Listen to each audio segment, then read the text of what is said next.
in Placer County, California, say that an autopsy has concluded that the body that was found in a car in a reservoir on Sunday was Kylie Rodney's. The 16-year-old had been missing since August 6th, last seen at a large party at a campground not far from where her body was found inside her Honda CR-V. The confirmation comes just days after a volunteer team announced it had located her vehicle. Her family released a statement on Monday thanking law enforcement and the community for helping in the search for Kylie. The Nevada County Coroner's Office has not released a cause of death. Tanya J. Powers, Fox News. There's a flash flood threat in the southeast. Heavy rain that caused record totals and flash flooding across Texas will shift towards the lower Mississippi Valley, Alabama, and Florida the next few days. Above average temperatures continue for California and the Northwest. Fire danger will be high as dry conditions and hot weather persists. Showers and thunderstorms will also impact parts of the northern plains and the upper Midwest, as well as the Southwest, where the monsoonal pattern brings more wet weather to the region. Fox meteorologist Janet Steen. Dinosaur tracks are discovered in Texas. Dinosaur tracks made 113 million years ago revealed by severe drought in the Lone Star State. They include a series from a dinosaur similar in size to a Tyrannosaurus that walked on two legs, was at least 20 feet tall, and weighed as much as 7 tons.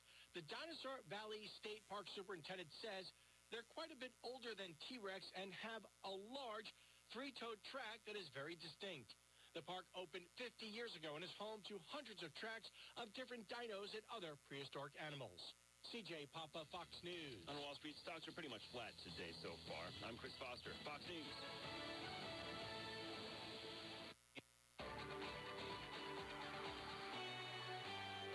WPTV's First Alert Weather on WSTU is Sailfish Roofing, 772-263-ROOF. Community roofing company you can trust. Sailfish Roofing. Now here's WPTV's First Alert meteorologist. Your WPTV First Alert forecast. This afternoon, highs in the low 90s, heat indices in the triple digits, with scattered showers and storms moving west throughout the afternoon. Tonight, lows in the upper 70s to low 80s with a few passing showers into the night. Tomorrow through Friday, a similar weather pattern. Rain near the coast in the morning with storms developing along the sea breeze for the afternoon and moving west throughout the day. Highs staying in the low 90s through next week. For the weekend, highs in the low 90s, anytime downpours possible, so keep the umbrella handy. I'm WPTV First Alert meteorologist Katya Hall for WSTU 1450, Martin County's Heritage Station. You are listening to WSTU, Stewart, Jensen Beach, Hope Sound, Martin County's Heritage Station. It's time now for the Casey Ingram Show on WSTU. The opinions expressed are those of the program host and guest and not necessarily those of WSTU. WSTU does not endorse products that may be mentioned. Any reproduction or retransmission of this broadcast is strictly prohibited without written consent of WSTU. It's time to call in with your questions and comments at 220-9788, 220-WSTU. And now, here's Casey Ingram.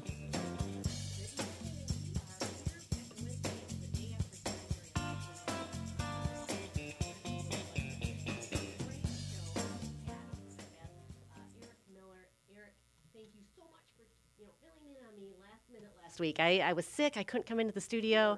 Eric, you had about a half hour to prepare, and wow, what a show it was. Yeah, we lit some hair on fire. You did light some hair on fire, and I heard about it too. Great show, though. Thank you. Appreciate it. We also have Mike Syrkus here in the studio. Mike, as you know, a lot of you probably have followed Mike around.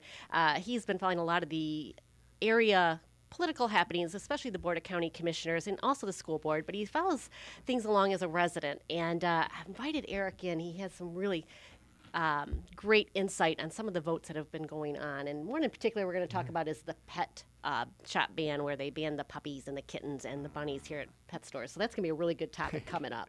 But before we do, I got to thank my sponsors. COVID, unexpected expenses, illnesses. There are many issues that can cause your successful business to slump deep into the red. We are here to help, and we only get paid if we provide you a workout. Debt restructuring is complicated. We are the negotiator between you and your creditors. Commercial Mortgage has been in the industry of small business corporate finance since 2003. Our focus is on challenging corporate foreclosures, debt restructures, equity, and new debt solutions. These issues are often not easy to see or understand when you run a business and are faced with multifaceted debt challenges that include legal actions on various fronts. That's where we come in. We never charge a front fee or deposit, and we're only paid if we successfully provide you a debt workout. Areas of expertise include hotels, marinas, office buildings, restaurants, apartments, multifamily, condos, golf courses, home builders, and land development, including new and repurposed development. So call Commercial Mortgage LLC at 772-872-6099. That's 872-6099. Or visit them online, commercialmortgagellc.com. Also, don't forget about the best kept secret in Martin County. You can come by boat, car, or stroll the boardwalk to explore what the best kept secret has to offer. It's the Fish House Art Center down in Port Salerno in the Pocket. Look them up online, thefishhouseartcenter.com, ahead of time if you want, or give them a call, 221-5482. They are doing some renovations, but believe me, they are still open and ready for business. And they also have some docks there if you want to bring your boat, and they have a slip at the marina. But there's local artists, an Airbnb, art gallery, boat charters, marina, craft and creamery, wine, and 24 flavors of ice cream. Literally something for the whole family. And while you're there, you can rent bikes or paddle boards. So great spot to check out. And finally, folks, it is hurricane season that we've entered. So far, we've been very lucky about the storms, but you know as well as I do, once one pops up, they can be pretty vicious and pretty scary. And once a storm is named, it's pretty much impossible to find a place in this town to store your boat in safe harborage. So highly recommend call Indiantown Marina today. Have your space reserved so you have peace of mind. If a hurricane is named, you have a place to go. They are the best well-protected hurricane hole. They're located inland on the Okeechobee Waterway. And while you're there, it's a do-it-yourself or full-service boat yard, so any work that you need done on your boat, great place to do it is Indiantown Marina. Give them a call at 772-631-3272, 631-3272. And before we get into the elections, I want to introduce Mike Syrkus. He is a near lifelong resident of Martin County, having moved into the county as a child and leaving only for college, followed by a brief stay in Orlando early in his culinary career. Mike returned to Martin County to be with his wife and build a family in a place he knew he could provide a great childhood for his kids. Today, Mike works as a carpenter and spends his free time active in the community as a volunteer with his children's school and youth group activities. He is a sitting board member of the Martin County Farm Bureau and former member of the board of the Martin County REC. His passion is traveling with his wife and children to discover and share memorable visitations to historical sites and museums around Florida and the United States.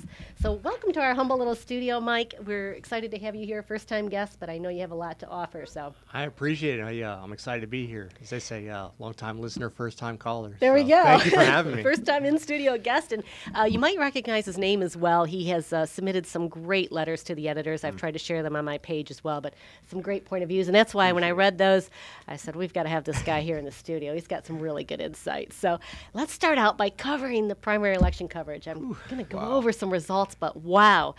First of all, we have good morning from Amy Pritchett. She says, good morning to everybody. And Amy, congratulations. She is the winner of the Martin County School Board District 4. And wow, what a race that was. I'm not sure if she's the only winner. 330, in District 4 she is. Well, 337 votes. And I'll tell you what, this was an exciting race to watch because, Amy, congratulations on your race. Mike, you said it as well. You just trudged along, you kept working, you kept your head down, you stayed focused, and you just reached out to voters. And a lot of people just kind of looked over that race and said, the incumbent's going to win, as so many of them did. But Amy, you did it. She really did. I mean, this was a textbook example of how grassroots really can work. I mean, you're talking about a young lady that was outraised financially by her opponent, like 2-1. If you look at the neighboring race in the seat 3 for school board, I mean, it's $4.50, $5 every $1 that Amy raised. Incredible. I mean, just really put in the legwork and just demonstrate and talk not just with people that are supporting her, but also people that opposed her and really weren't on the same page as far as ideology goes. But she made it clear, she said, this is what I support, this is what I'm looking to do, and if you support that, I appreciate your vote, and if you don't support that, this is who I am, this is what I want to do, and this is what I feel is right. Well, that's really there was did. a key word in there, and that was ideology, Casey. And I think when I said that Amy wasn't the only winner, the people of Martin County were a winner Yes. in this. And beyond Good that, point, Eric. Beyond that, she was a member and is a member and one of the founding members here locally of Moms for Liberty. That's right. Now, Moms for Liberty worked with our governor, Ron DeSantis, who please don't run for president this time. We need you for another 4 years. They worked together, and I'm going to tell you, Miami-Dade County has now flipped to a conservative school board. Jacksonville has flipped to a conservative school board. Martin now has 2 conservative members on there with Jen and with Amy. And this is more than just a grassroots effort. People are done with the ideological Kamala Harris, AOC, Joe, Build Back Better Biden, the Great Reset, and people are starting to understand that there are some forces out there that are coming for them, and it's time to take it back. And I think Martin County spoke really, really loud when they put Jen and Amy back in there. We're done with it. They did. People are done with it. They really did. We're going to go over all the races, but the other one for the school board was District 3. That was Jen Russell over Liz Bernstein. It was 56% that Jen won that vote by. She was endorsed by Governor DeSantis. And to your point, Eric, folks, I think really a big turning point is when the National School Board Association asked the Biden administration to use the Patriot Act against parents. Yeah. That was a really big one. The Patriot Act was supposed to be something we only used for terrorists. You know, everybody remembers it back under the Bush administration. And it wasn't going to be used against our citizens. And here, parents at school boards just going to talk about the mask mandate and whatnot. And I think that's when people really woke up and said, whoa, who is controlling our school boards, that they're actually going to use the Patriot Act, of all things, against citizens. And I think you brought up some other races as well, but I think that really brought people out to the... It did. You know, out to vote and out to the polls. And so we had a really good turnout there. Let's start from the top. First of all, Martin County, there's over 117,831 registered voters. Just 39,258 showed up to vote, or a 33% turnout. Sad. It's sad. It is. I mean, as much as we get out there, say, vote, vote, vote, people just don't. And, you know, it's a typical with primary elections that there's a low turnout. I wish we could change that. And the only thing you can do is get out and vote, right, Mike? Most definitely. I mean, when you talk about these low voter turnouts, and we look at races like the school board race, and let's be honest, I mean, the results last night were not expected. That was a surprise, I think, in many people's eyes on both ends, on both sides. And it demonstrates that really there is a message in the community.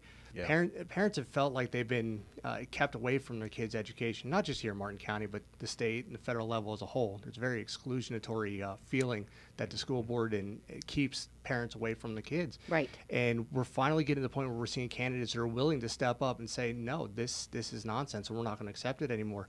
And we still have these low voter turnouts, but what's interesting is when you see these surprise races like yesterday, it tells you who is finally waking up and who's coming out to say, you know what, we're not going to be apathetic and we're not going to sit on the sideline anymore. Our voice is going to be heard whether you like it or not. Parents are not going to allow the schools to tell them that they can raise their child better than the parent. And that's what was happening. And these candidates came out. One thing I want to mention, too, about the Moms of Liberty before we go into the other races, a lot of people are saying, oh, the books are going to be banned now. There's books banned. Folks, books are not being banned. That happens in China. It happens in the Middle East. It happens in communism countries. The books are not banned. They're age appropriate. And there were books in the school system that were not age appropriate, just like movies are rated R, PG-13, PG. There were books that were completely inappropriate for our children. Yeah. You can go get them as adults. That's not... Banning is getting rid of them totally. That's not what's happening here. It's I'll even take you one step further. We talk about books that we figure shouldn't be in our school districts, but we automatically overlook the fact that half the kids in school can't read in general. So why even jump the stone? We talk about we're going to get rid of these books, and ironically, the kids can't read them to begin with. Why are we putting the cart in front of the horse? We need to actually get our students able to read to begin with. We had just over 50% for reading proficiency in third grade. Good point, Mike. Good point. Also, Diane Lewis, thank you for tuning in. RJ, what ideology for higher property taxes and Mona Leonard, thank you all for serving your community. We're glad to be here today, and let's go over these continued election results. In Board County Commission, District 2, Stacy Hetherington, the incumbent, won over T.J. McGowan, 65%. District 4, Sarah Hurd won over Doug Mustapik by 52% of the vote. Our circuit judges, those are the ones I unfortunately couldn't get in here to the studio. I hope to do that next time, but Rebecca White won over Christian Van Riper for 71% of the vote. Leatha Dawn Mullins, no relation, different spelling, won over Alexander Stewart Nelson by 58%. We've spoken about the school board. And the other thing I want to mention about the school board, with the votes tallied in most of Florida's local races, at least 20 of the 30 candidates DeSantis endorsed for school board proved successful Tuesday, and another 5 appear to be headed off for runoffs in November 8th. Of his 11 candidates facing incumbent members, 8 came out on top. His endorsement won a lot. And, I really feel like we had 2 different ideologies that were presented, especially for District 3 and 4. And people came out and they supported the ideology they support. So, City of Stewart, Group 1, Campbell Rich. He also was sick last week, so we weren't able to meet him, but he won over Mark Breckbill by 55% of the vote. Group 3, this was a change. The incumbent lost, Merritt Matheson. Doc Collins won by 51% of the vote, 95 votes. Group 5, Eula Clark retained her seat over William Laughlin, 53%. Indiantown, I know you're waiting for this one, Eric. Oh, we've been waiting for a long time. Seat 3, Carmine DiPaolo over Anthony Dowling, 60% of the vote. Seat 4, Angelina Perez over incumbent Jackie Clark by 53% of the vote. And finally, Susan Gibb Thomas, we all know her. She's been here in the studio several times. She kept her seat over Janet Rosado by 68% of the vote. Eric, weigh in. Where do you start? Well, a lot of this, if you actually look at the voting demographic, not the racial demographic, but the voting demographic of Indiantown, you'll find that there's a real high concentration of Democrats that are registered in Indiantown that were able to vote. And the economic situation, the junk that's coming down from the AOC wing, the Joe Biden Build Back Better wing. As a matter of fact, Hispanics nationally are at a 19% approval rate of Joe Biden right now. And we have a very large concentration of Hispanics in Indiantown. Now, Jackie Clark and Anthony D. Dowling were both seen with Charlie, the next Democratic gubernatorial candidate for the Democratic Party, no more than 3 weeks ago, both in St. Lucie and in Martin County, as Charlie was doing his whistle tour through Martin County. So my point is that when you look at people like Jackie Clark and Anthony Dowling, who are full-fledged, dyed-in-the-wool, left-wing, liberal, progressive, like Janet Hernandez, she's next in the next election. But people are done with it because they're hurting. They're hurting financially. There's enough stress. They are having a hard time finding work. They can barely get to work. They can barely put food on the table for people. 24% of Indiantown lives below poverty level. And these people out there were telling them they wanted a new fire rescue that was going to cost them millions of dollars. They want to bring in their own police department. It's going to cost them millions of dollars and reduce their security and safety.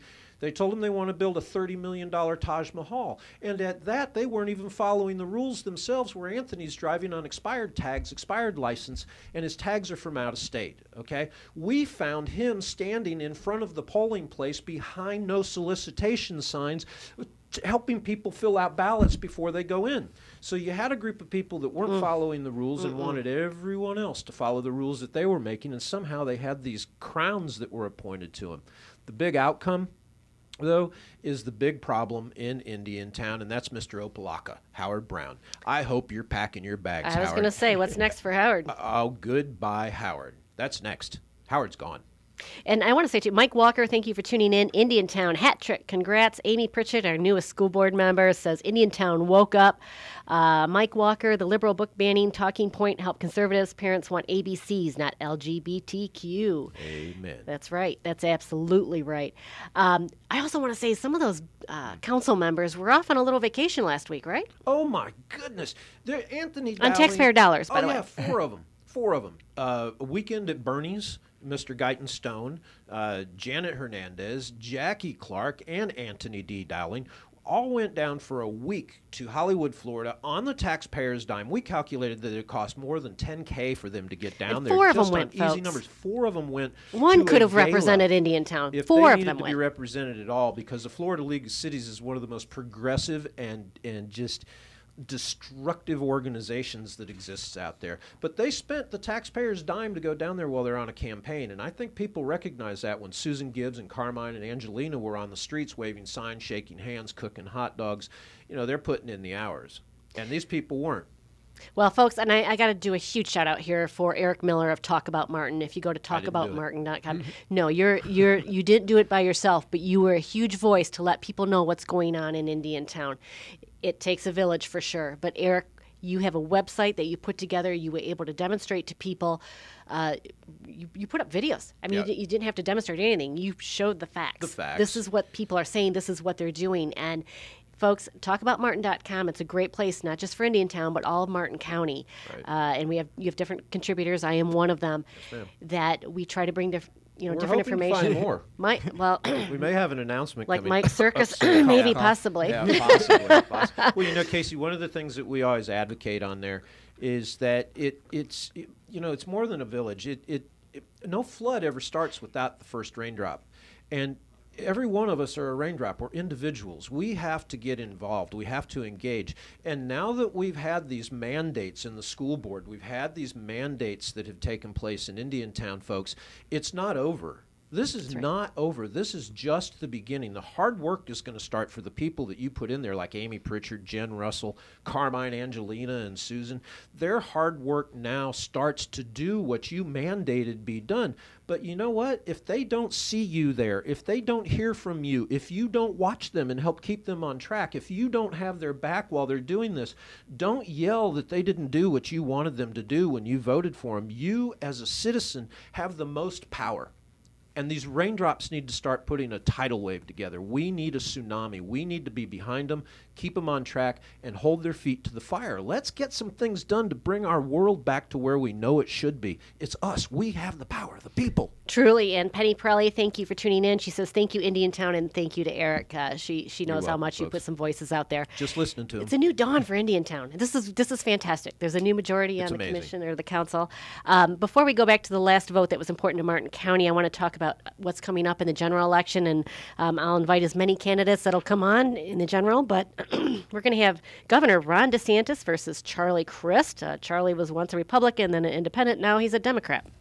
Charlie doesn't know what he is. Charlie is what he thinks is most popular at the time. Exactly. We also have Senator Marco Rubio facing Val Demings. Brian Mast will face Democrat Karina Balderramos Robinson. Attorney General Ashley Moody will face Aramis Ayala. The the Ag Commissioner, Wilt Simpson won, and he'll face Naomi Blummer. I hope I'm pronouncing her name right. CFO, Chief Financial Officer Jimmy Petronas will face Adam Hatserly.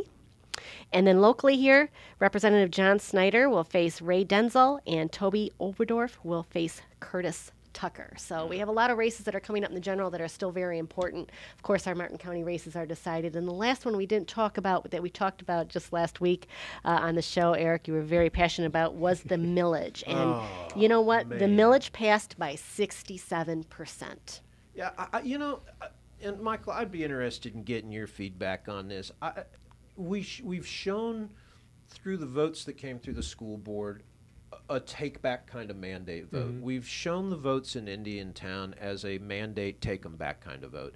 And that's because there was a lot of attention placed on these. I don't think there was as much attention placed on the commission as there could have been or should have been. But with these mandates, you look at, let's look at Nikki Fried. Okay, here's this sitting woman Ag that decides whether or not you get your concealed license. And Charlie Crist beat her. Now, Nikki is in the AOC camp. She's in the very progressive left camp. What are you taking away from these elections? I mean, we're seeing them statewide. We're seeing them locally. What's this telling you? Well, when I take a look at something like the Nikki Fried situation, for example, Nikki Fried versus Charlie Crist, I mean, Charlie's got name recognition beyond pale. I mean, Nikki Fried came onto the scene as essentially a nobody 4 years ago when she beat Matt Caldwell in a highly contested race. And she spent 4 years in the Ag Commissioner's office doing, quite frankly, arguably nothing. Right. I mean, this is someone who ran as an obstructionist, operated as an obstructionist, and has very few things to which she can claim as a successful title. So anybody that's surprised that Charlie Crist beat Nikki Fried, I would just suggest you probably weren't paying attention over the last 48 months. So I have a hard time using that as an example of any type of big change or referendum, for example. But to your point, I think what you're trying to get at, when we take a look at, for example, Amy and Jen's victories last night here on the local level, but yet still seeing a passage of the millage rate, how do we reconcile those two things? Because, I mean, I think there was a general assumption that if these two candidates were going to win, you're probably going to see a loss of the millage rate, because they kind of go hand in hand. And really what I would just boil that down to is, with the millage rate, full disclosure, I voted against it. And as I voted against it, the first thing I said in my mind is, this is going to be the least fulfilling I told you so in my life. I mean, it's not that I want to see that money taken away, because realistically, Martin County is not an affordable place for educators. I was looking just for the sake of education purposes. Right now, substitute teachers in Martin County with a PhD, we're talking about a doctorate in your field of study, are offered $27 an hour for your services. I make more than that swinging a hammer. Right. I mean, I know concrete workers who start off at almost $30 an hour. Not to say they don't earn it. That is a tough, tough job. But we got to be reasonable that if we're going to ask something, especially when we ask for such high qualifications, you need to be able to reimburse somebody for that level. Okay. Whether we think that's fair or not, it's a realistic. I agree it's fair. It's realistic. It's fair. Our teachers are cut you off for a second, but Sure. our teachers are very important, and I do agree that they need more money. But my big deal with this is the source of the money and where it was coming from. They get $500 million a year in funding, and you're going to tell me that you can't allocate more money to the teachers? They're spending $1.2 million now, this referendum, on health care, our mental health, okay? They're hiring psychiatrists, which, mind you, psychiatrists can prescribe drugs. Are they going to now be putting Adderall in our kids? Are they going to be bringing these kids in for gender issues and not even telling the parents and laying the kids on the couch and telling them what's going on? There's an out-of-control system that seems to think that the taxpayers are a well of funding that they can just keep taking from, when you have people on fixed incomes that are barely even able to get to work because they can't put the gas in the tank of their car. So that was where my big gripe was. It was with the union and the crybabies that were saying we need more money. Well, you may need more money. However, the money is there. Look within and clean your house up. I couldn't agree with you more, Eric, and that was kind of my gripe as well. We have a $500 million budget. I'd like to see how many people in administration are making over six figures, and yet, you know, I don't think it's fair for the teachers to have to worry about every 4 years if they're going to have a referendum passed to maintain their income. I don't either. That's ridiculous. I agree They with should you. have a salary that is fitting for their position, that is not taxpayer dependent on our heartstrings. And of course, that's what the school administration, we all love the teachers, so that's what they depended on. And 2/3 of us said, of course we love the teachers. Who wants to take money away from them? And you just hit the nail on the head with that, because as a voter, when you walked into that booth, you have your direct choice is, can I get this money into our teachers? In an ideal world, if we voted no on that, then we'd snap our fingers and that $13 million would have already been pulled from any of a number of funds to go to the teachers. But realistically, we've seen year over year over year, the school district isn't going to give that money to the teachers. They don't give it to the teachers. Which is they reallocated reallocated $1 million a year on the last referendum to non-teaching positions. That's right. They're already not doing it. And if you look at the verbiage on the Martin County School District's website, they only pledged to spend the money on the teachers for one school year. They're going to go back year 2, 3, and 4 and figure out, where do we put them? Now, we do have something in our favor, Jen Russell and Amy Pritchard, which are both going to be voices on this. That's right. And ladies, I'm asking you, please do what you can to get this fiasco in order. It affects us all, especially the children. And I'm sad to see that the children had to be pawns in all of this. Right. They were played as pawns. Your kids are going to get dumber. No, you're not even teaching the kids. Our grades went Teachers down. were too. The teachers were pawns too. Yeah, I mean, the union we're going to lose all our teachers if this isn't passed. And it was only a handful of loudmouth union left-wing type teachers that seemed to be screaming online or reacting negatively to all of this. If they had asked for the money for teachers, if the referendum was, do you support a pay raise for teachers? Hey, man, who wouldn't have voted for that? But when you get all these other things you're mixing in and you get to reallocate the money after the fact, the taxpayers have been lied to. They left, the school district left $500,000 on the table back in 2018 with the city of Stuart that they didn't even know it was there. And in this conglomeration of the empire of employees that they have, there's no policy or procedure to tell you that there's $500,000 in impact fees that you didn't get. I'm working on getting an org chart. And when I get the org chart, that's on Talk About Martin, by the way. You have a whole article about that. Oh, so man, we put a whole lot of things out. Yes. I got to tell you, my fingers have blisters from having to respond to all of these comments that were coming in from the left. But we're working on getting an org chart for the employees so we can show how top-heavy. The teachers are at the bottom of this org chart. Absolutely. The top end of this, where they're putting out, like you say, the 6 figures.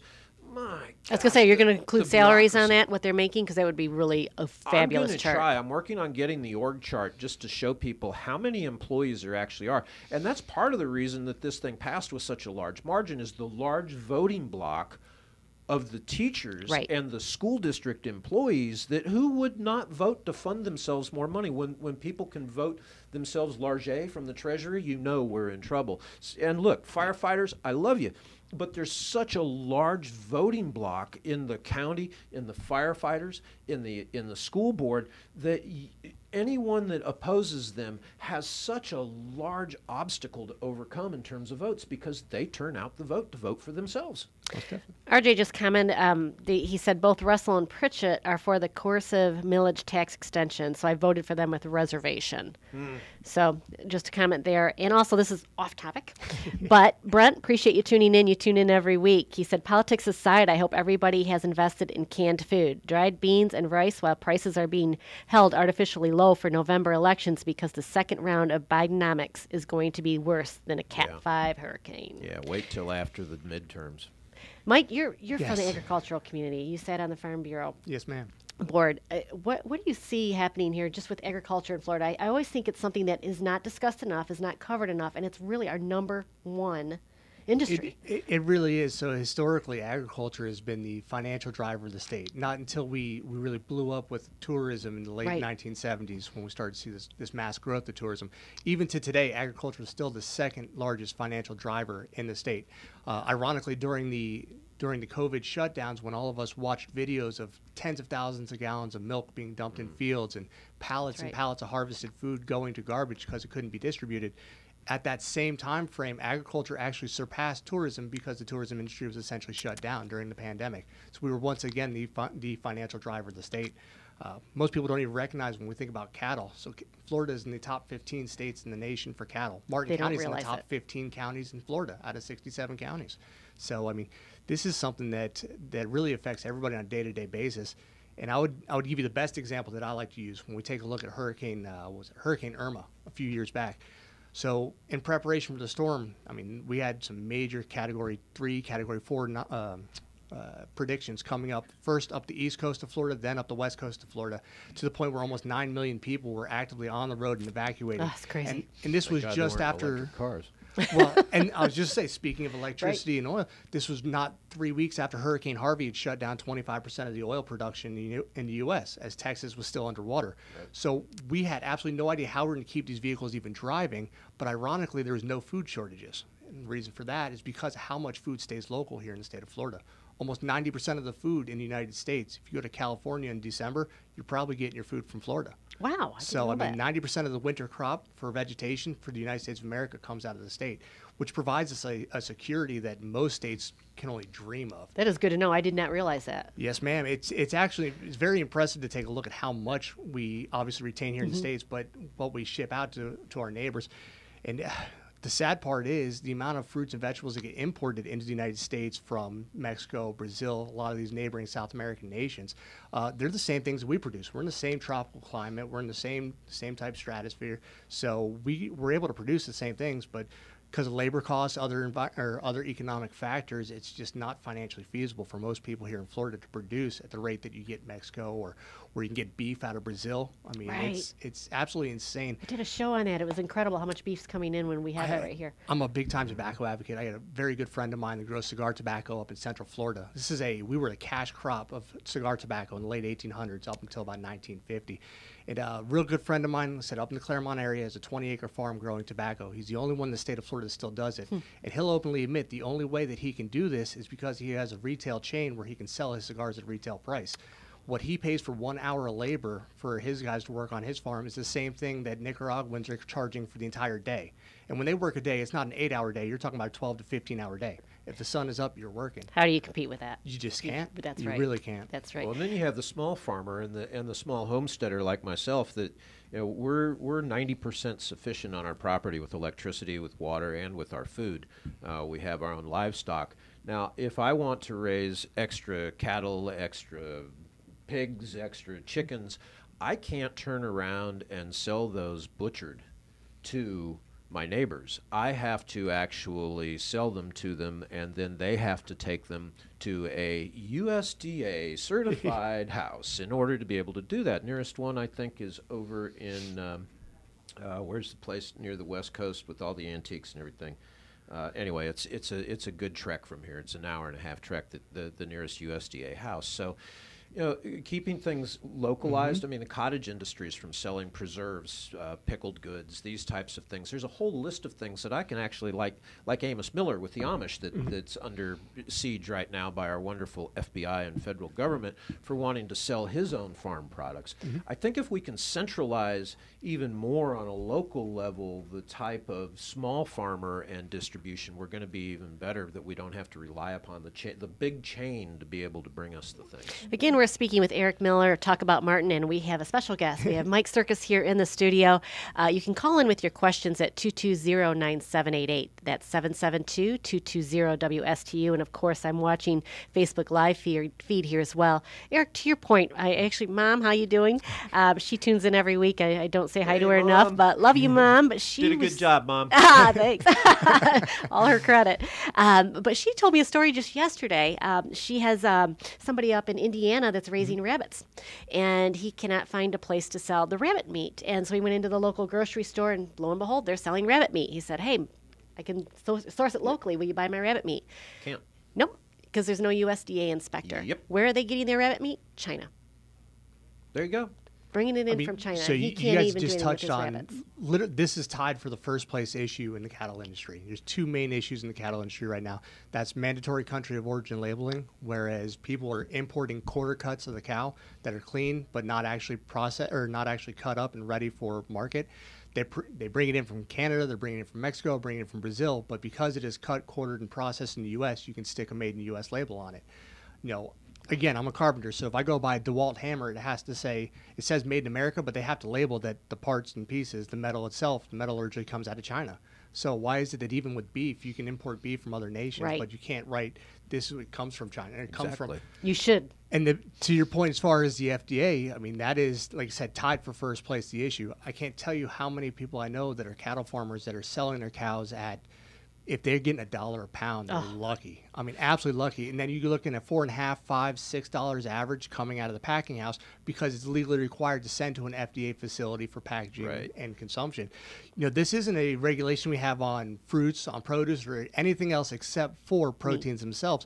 And I can understand the idea behind it, but if you're going to have a mandate like this that is beneficial solely to the packers themselves, this clearly shows that there's a bit of an oligarchy in here. I mean, there's no 100%. reason why you couldn't have an FDA agent at your local cutting facility, your local butcher shop. We should get rid of the FDA. This is not if the FDA wants to regulate intra-state sales, okay? Let them. If I want to sell to somebody in Indiana, fine. I'm shipping across state lines. There's a lot that goes with that. The meat may end up spoiled. I get it. But here in Florida, we should be able to have our own local and state level regulations that deal with the distribution of these because, like you said, I can clean a hog. Exactly. I can quarter it, I can half it, but I have to give it to my client that's purchasing it from me, and they have to drive it to a butcher shop. I can't grow, kill, and butcher on my own property and sell. I will go to prison if I am caught doing that. Or pay a terrible fine. I know there's a lot of people. We're killing the American like farmer that, here with our regulations. I mean, that's the bottom line. Well, and this is the downside of centralizing anything, whether it be agriculture, whether it be, you name it. What we've done in society today is we're no longer dependent on our own survival. We don't grow our own food. We don't worry about keeping our roof over our head. And that's great for climbing Maslow's hierarchy of needs and reaching that self-actualization. Everybody's got their love for themselves and whatnot. But that's because we don't have to sit there for 8 hours a day to make sure that our house isn't going to get blown away. And we have milk from Bessie, and we have food coming from the garden. It makes us all perfect in our own little bubble. And again, as we saw during the COVID pandemic, you get one chink in the armor, one thing shuts down, absolutely everything shuts down. You make a valid point, and there's something that's called Overton's window. For you people that don't know about Overton's window, you should go look at it. Most people in our society look at what is presented to them from, if you will, their windshield of life. All they do is go through their normal daily habits and routines, and they don't look past what's being shown to them in that window. Now, that window has been shown to change on several different spectrums. You can put it on food spectrums, spectrums of love, spectrums of education, politics, whatever it is. But I think that these elections, Casey, that we just had have, in Martin County, hopefully shifted that Overton window to where people are now going to look at a more liberty-minded, self-sufficient window of opportunity in these hard economic times. And people like Amy Pritchett, I know, are going to be up there putting messages out and working in a direction that we should be moving back towards where we're going. And you were a former REC member. I served as state committeeman for 8 years for the local REC. I had 2 terms. I was elected by the people of Martin County to go do that. And I can tell you that the Overton window has really not moved within the Republican Party of Florida all too much. Ron DeSantis is beginning to move that, and people in my class, and I say class, not political class or anything, but the class of people that served in the REC and in the state level. We worked very hard as a Liberty crew to get people like Jim Greer and Charlie Crist out of the Republican Party. In 2008, I ran against Charlie Crist as an unknown freshman and took close to 40% of the vote coming in. It allowed me to meet the people within the Florida GOP and within the Martin County GOP that were constantly being told to sit down, shut up, and take the back bench. The liberty-minded people were being told to go away. I actually had a sitting lieutenant governor bring me in the second time I ran for chairman and asked me why I wanted to grow the party in Florida. He said, "Don't you know it's so much easier to control a small number of people than it is a large number?" It's crazy.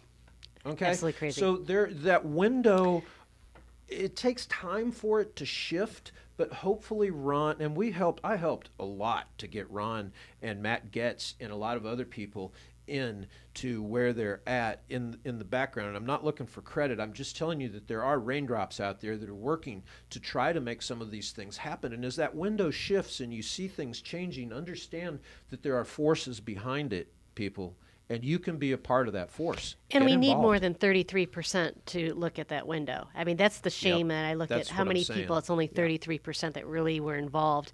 A couple comments here from Facebook. RJ, so y'all don't like government interventions in our food supply, but trust to educate our children.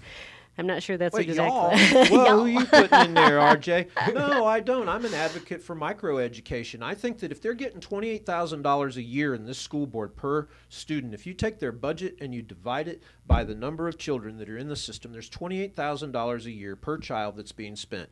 I think that even if you took half of that, you told the parent, look, we're going to put some rules together. There's going to be some accountability and transparency, but if there's 10 people in Indiantown, out in rural Indiantown, that wanted to put a small family a school together for their children, that with $12,000 to $20,000 per head, you could hire a couple of good teachers to come in and teach your children. Microeducation is growing. It's something we need to look more for. Now, Karen, the head of the union here in Martin County, in the last show, said she's completely against charter schools. You know why that is? Because the union can't get their hooks in it, and they don't have this heavy top end getting the money and the salaries out of things. Okay, 2 more comments real quick, and then we got to go back to Mike, because I brought him in here for a specific topic, and we haven't even touched on it. And Mike, if we don't get through it, it means you got to come back. So. Well, if you're going to twist my arm. Okay. Councilwoman Susan Gibbs Thomas, I'm so glad you're tuning in. She said, appreciate the quality people and subjects that you have on your shows. Thank you. Thank you. We appreciate your class act out there, Susan. You're your the voice. real deal, sister, and we need to get more people in there like you. Love you. What I really like about her is when she says something, it's genuine. She's not just saying something for the to get the popular, voice or whatever. It's what she really believes. And she researches things, and that's I wish all elected officials were like her. So, hats off. Also, RJ, I erred on Miss Pritchett. Didn't support the millage tax extension. Thank you for correcting that, RJ. It's very important. But anyways, Mike. So there was a pet shop ban. Let's go back here on June 7. Yes, ma'am. Let's go back. First of all, on June 7, the Martin County Commission voted unanimously to ban all sales of cats, dogs, and rabbits in retail pet stores as of December 31 of this year, after staff collaborated with area nonprofit animal rescue groups in crafting an ordinance amending Chapter 9 of the Martin County Code. Let's step back right before I have you comment. In 2017, California made history when it became the first state to prohibit pet stores from selling commercially bred animals. Maryland followed suit with a similar law in 2018. Hundreds of cities and counties, including Cook County, Chicago, we're getting a pattern here of who's banning the pets. Who it is like to control? Boston, Boston and Philadelphia also passed the retail pet sale bans. When this passed, I was shocked because I thought, first of all, I'm going to make a couple comments. I'm going to let you go, Mike. Sure. There were only 2 pet stores here in Martin County. And I thought, what if somebody wants to open a pet store selling puppies that they know do not come from a puppy mill? They're not allowed to sell them anymore. We've banned them all. One of the comments, our former county administrator, Taryn Krista, said, well, we don't want to stress our police officers because they have to go and check on these pet stores to make sure the puppies aren't from. And I thought, there's only 2. And how many times has our sheriff came to the county commission, asked for more money, and we didn't give it to him? You hire another, well, there's only 2, but let's say we get 100 pet stores and we have to hire more police officers. Our county commission, that's one thing we do, is support our sheriff. Use so your code enforcement. I don't think that was an issue, a fair issue to bring up. But Mike? I would just start by saying, first and foremost, and like I said in front of the commission, the way in which we do things is just as important, if not more important, than the actions that we take. And this is a perfect example of where we have a situation where we believe that the ends justified the means. And just to begin with, I'll tell you that I don't agree with that particular situation or that particular ideology at all. Right. We had nonprofit organizations here in Martin County that came forward late end of 2021. In less than 6 months, and even Assistant County Administrator Syrkus had made the comment that this is something that happened essentially at lightning speed when it comes to government operations. Less than 6 months from a proposal to an ordinance coming up for vote. To put in perspective how quick that 6 months is for government operation, when we shut down for COVID in March 17th or so, we started our 2 weeks to flatten the curve at the state level. Martin County took almost 4 months before we even had a discussion about masks, about anything like that. So 4 months for something that was considered at the time the utmost of national, if not international emergency. It took us 4 months to have any type of response. But in 6 months, we went from a proposal to here's the idea, we want to get rid of pet shops, to actually executing the plan. So that's lightning speed. And then when George said, hey, we know that there are 2 shops here in the county that are going to be affected by this, but yet we have a proposal that was written by the Humane Society that was under direction from Humane Society. There's several other not-for-profits here in the county, but these are the people that are going to be benefiting of this proposal. What we didn't hear about was any type of opposition from the pet shops. Come to find out, the pet shops didn't even know this ordinance was coming to play. Oh, that's incredible. Which is really where my frustration in the situation comes.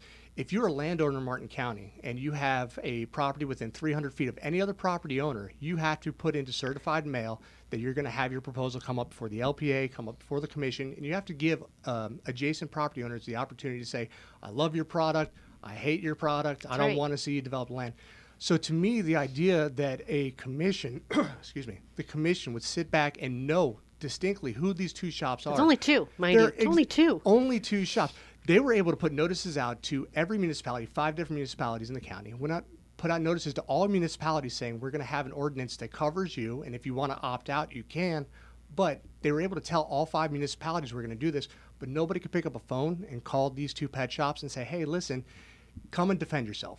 I mean, essentially, that's what we're going to change the way you do business. Who is getting hurt in all of this? And that's the $1 million question. You see, the idea was that we're getting rid of these puppy mills and these kitty mills and whatnot. And by all means, I think it's a disgusting operation when you have 35 cats in a house. I mean, I'm not in favor of puppy mills at all. But we have an animal control unit within the sheriff's department. Mm-hmm. If there's evidence or even speculation that these 2 shops were engaged in this type of practice, we have the resources at play. Have we sent resources out to investigate? And if so, what did the investigation hold? I mean, essentially what we've done is we've deprived these 2 business owners their opportunity to defend themselves. I mean, this was a criminal proceeding. And they're already in business. You're doing business legally. There was no grandfathering them in or anything. There's a 6-month grandfather clause that allowed these businesses to continue to operate. But imagine being a business owner and take the pet shop out of the equation. Imagine you're a business owner of any type industry in the county, and the county commission suddenly decides that, we're not in favor of this type of business practice. You have 6 months to either alter your business or just pack your bags and leave. It's up to you. We don't care. Oh, and by the way, you're not going to know about it until after we make the vote and after we make the change, and good luck getting it fixed after that. That's ridiculous. And Mike, you bring a really good point up, and that is the fact that, when laws start to be enacted, just like the Patriot Act, for example, we don't know what the ramifications are going to be. You give them an inch and they take a mile. It's an old saying, but it's so very true. Where do you draw the line? Nancy Pelosi famously said about the Affordable Care Act, you have to pass it if you want to know what's in That's it. right. And I mean, this is Christmas Eve. And this is not something I'm putting just on the shoulders of the county commission. This is something, again, at the state and the federal level. We've gotten to the point in the governing body where the ends justify the means, which simply is not the case. I mean, this is where the issue really lies, because look at how many other situations with this took place. Again, I hate to harp on COVID because everybody's tired of hearing it after all these years. But this is another. It changed the way we live and we work and we think. It is a perfect example of the ends justifying. I mean, it's 2 weeks to flatten the curve turned into the CDC made an announcement 2 years, 5 months, and 3 weeks later saying, okay, let's go back to normal. And there's still people wearing masks. By all means, if they would voluntarily like to, voluntarily is great. That's fantastic. Voluntary is Even okay. Speaking of how it's changed people's mentalities. You'll see them in cars by themselves with their mask on. That's amazing. Yeah, I went in yesterday to get blood drawn for my annual physical, and masks were required. And I said, do you have one to give me? I'll put it on. It doesn't, but I don't own one. I don't play that game anymore. If you want to give me one, I'll wear it. That's fine. Doctors' offices are still require masks. them. Doctors' offices, Stay medical healthy, facilities. people. I know. I was surprised. I walked in. I had the same thing. I'm like, I don't have a mask anymore. Exactly. I'll put it on if you want me to wear it. I'm not going to fight you on it. But the idea, I did walk out. Oh, you did walk out. Yeah. But the idea that these ends would justify the means, we shut down all of life for what was supposed to be 2 weeks, and we saw that physical abuse and we saw abuses here in Martin County went up by over 80%. We're talking about abuse within the household, alcoholism going up. We saw suicide rates extending. At what point does the end not justify the means? Or more importantly, why would we even start a conversation with the idea of this is what we're trying to achieve, so this is how we're going to do it, and you can just take it or leave it. It's up to you. Well, look at the reading scores of our children, too. That might be, I think that's a lot to do with the amount of funds that we're now expending on mental health to repair our children after the mental health issues that were pushed onto them because of shutting down schools or because we messed with them, because we kept them away from their friends, put them into little glass cubicles when they did return into the school system. I mean, I can tell you, I'm very blessed and fortunate. My kids go to private school here in Stewart, and on Monday I'm going to go to a presentation about space history to the 4th graders, and Friday do the same for the 2nd graders. And I have a very good friend of mine, this upstanding member of the community, but I'll be honest, he has tattoos up one side, down the other. When he goes to pick his daughter up from public school, it's not rare for people to turn around and say, okay, we're gonna walk away a little bit, or let's prop the door open so if we have to shuffle the kids in early. I mean, his first experience going into public school, I cried for the man. I mean, it was ridiculous. Right.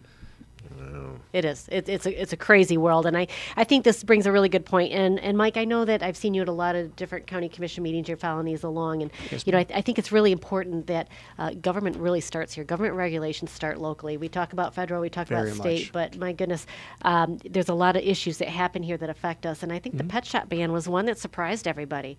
It just caught everybody off guard, and I was surprised that it was a unanimous vote. Not one county commissioner said, "Is this fair to this business?" And that's really where the big question mark came. Because keep in mind, the Humane Society was one of the main drivers in this, and even in staff presentation, they highlighted that this is something that was pushed by the Humane Society. Here in Martin County, we have a $10 million investment in a 10-year contract with the Humane Society, which really bears the question: if you can no longer buy pets at pet shops and you're forced into adopting from Humane Society or any other pet rescue for that matter, where is that disconnect? I mean, I would personally sit back and say, listen, I think we have a conflict of interest here. How do I sit back as somebody that voted in favor of a $10 million investment in your organization and now all of a sudden say, no, we want to see you guys, we don't like your proposal, have a good afternoon. I mean, there's quite a conflict of interest, not even talking about how disrespectful that is to business owners and to deprive them of their liberty to be able to defend themselves. But just the conflict of interest from the get-go, it's very alarming to see. It's near unconstitutional. If you substituted alcohol for dogs and cats, I was going to say, that's right. What then? I mean, it could be anything next time. And like you said, you give them an inch, they take a mile, and that's why we started Talk About Martin, because things start locally. We have more control locally than we do at a national level. The lunatics are running the asylum, and they're not listening to us up there. And locally, we can still have a difference. If you go to talkaboutmartin.com and click on the reading room, you can get live links not only to WSTU and all of the shows that are on there, but you can get live links to the Board of County Commissioner meetings right through talkaboutmartin.com. If you don't have time to go to the meetings, at least take 15, 20, 30 minutes to watch the commission meetings and see what raises your eyebrows, see what you can learn, people. These are the people that are making your life what it is. If you like it, if you like running around in your gated communities, go for it. But there's more to it than that. Your freedom's being taken away. And real quick, folks, for all of our municipalities, I know with Indiantown and certainly the Martin County Commission, City of Stuart, their meetings are online. You just have to go to their websites. Martin County, for example, if you just Google MCTV, it'll come up, and you can watch all their commission meetings. You can go to certain sections if you don't want to watch the entire thing. That's fine. You can watch public comment. I love to watch public comment and commissioner comments. Mike, I've seen you comment about that very topic, as a matter of fact.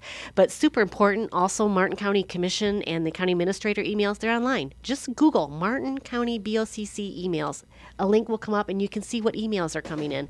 The information's out there, but we have to work a little bit to go look at it. Excellent. Very important to do that. Next week, we're going to have a pre-recorded show. It's kind of about the month of Eric Miller. So you came last week for me. Next week is a pre-recorded show that you recorded right before the 4th of July with Cindy Lucas. That's right. So she's with Martin 912. She is. And it's going to be a really good show, so that'll be airing next week. And after that, we're going to be heading into September, and we'll be having candidates and all that. Mike Syrkus, what a pleasure it is to have you here in the studio. Thank you for having me. I very much appreciate it. It's absolutely my pleasure. Eric Miller, Talk About Martin. Folks, talkaboutmartin.com. There's a lot of contributors on there, a lot of information, and it's not just Indiantown, it's everything in Martin County. Yeah, buddy. So we're trying. Oh, absolutely. It's very important. Join us. That's right. Join us. We hope you can tune in next week to hear from Eric Miller again, and I'll see you in September. Thank you.